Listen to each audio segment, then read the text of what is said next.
আমি ইংরাজি নতুন বছরে আমার প্রীতি, শুভেচ্ছা, অভিনন্দন ও আমার সিনিয়রদের প্রণাম জানাই।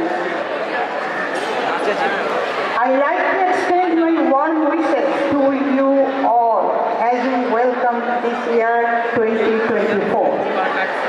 I hope this new year brings peace, prosperity and harmony to all of us.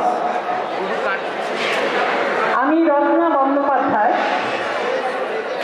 বা ব্যানার্জি 68 ব্যাচ, অতএব আমার বয়সটা সবাই আন্দাজ করতে পারছেন। এই বছর সেন্টিনারি সেলিব্রেশন ইনাগুরাল সেরিমনি আর 63rd reunion of applied physics department জেনে খুবই উৎসাহিত ও উদ্দীপনা হয়ে নিয়ে কলকাতায় আমি এসেছি। আমার ব্যাচমেট সুদীপ সাহা, তার উৎসাহ ও প্রেরণায় আমি রাজি হয়েছি একটা কিছু বলার জন্য। 4 মিনিট সময় চেয়ে নিয়েছি।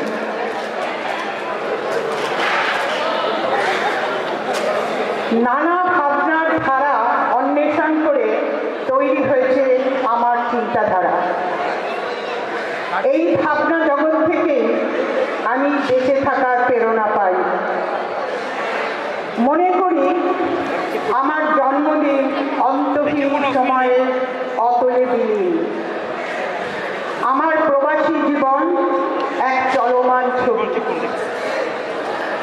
যা কিছু পাবার আছে সব পেয়ে গেছি এবং পেয়ে কচু হয়েছে, এ কথাটা অভদ্র রকম সত্যি।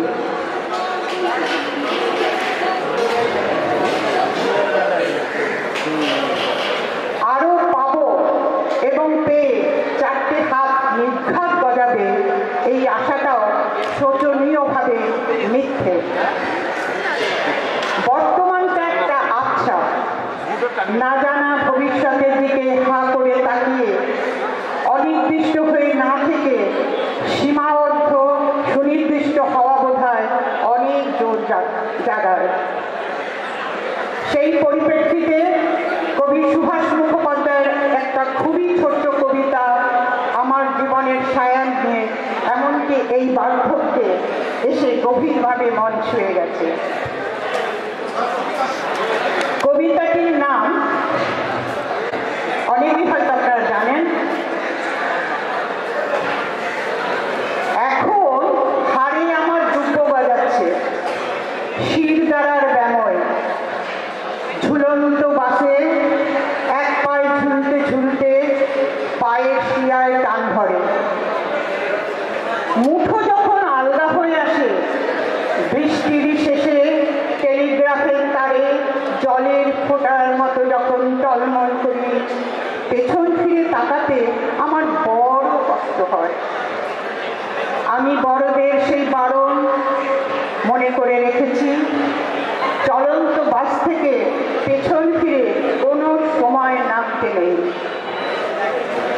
আমার যে বন্ধুরা উকিল, ডাক্তার বা ইঞ্জিনিয়ার হবে ভেবেছিল, তর সইতে না পেরে তারা নিজেরাই নিজেদের বদলে ফেলেছে।